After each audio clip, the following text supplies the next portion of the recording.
বিগত আমলে দেখছি আমাদের ফখরুদ্দিন সাহেব উনি শেখ হাসিনাকেও জেরা করার জন্য আদালতে নিয়ে গেছেন, খালেদা জিয়াকে নিয়েছেন, সর্বোপরি সবাইকে দুর্নীতি যাতে না হয় সেই ব্যবস্থা করছিলেন।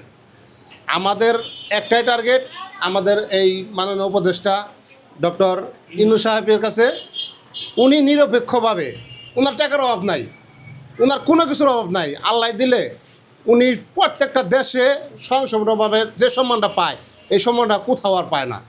তাহলে ওনার কেন এই সবার সাথে এই ঈদে চলতে হবে?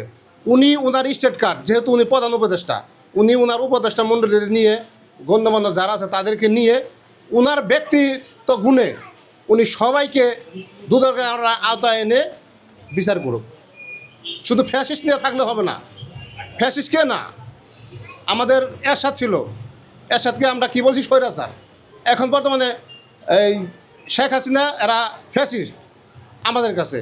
আমরা চাই না এরকম কেউ আর আসুক, আমরা চাই না এরকম। তাই আমার একটা আহ্বান ডক্টর ইউনূসের কাছে, উনি যেন এইগুলা সুষ্ঠুভাবে তদন্ত করে সঠিক বিচারটা করে, তাহলে আমাদের এই দুঃখী মানুষের, মেহনতি মানুষের কষ্ট বুঝবে। হ্যাঁ, একটা সংস্কারের কথা আছে, সংস্কারটা হলে, সংস্কারে কি করা যায়, কিভাবে বসা যায়, এটা হলে তারপর নির্বাচন দ্রুত দিলেও সমস্যা নেই। যেহেতু একটা উপদেষ্টা মণ্ডলী আসে 3 মাসের সময় নিয়ে নির্বাচন দিবে, তারা চলে যাবে। আমাদের সরকার ব্যবস্থা যে পরিস্থিতি, এই পরিস্থিতিতে আমি চাই ডক্টর ইউনূস এখন না যাক। উনি ওনার ব্যক্তিত্ব গুণে উনি এই দেশটারে আরেকটু সচেতন করুক।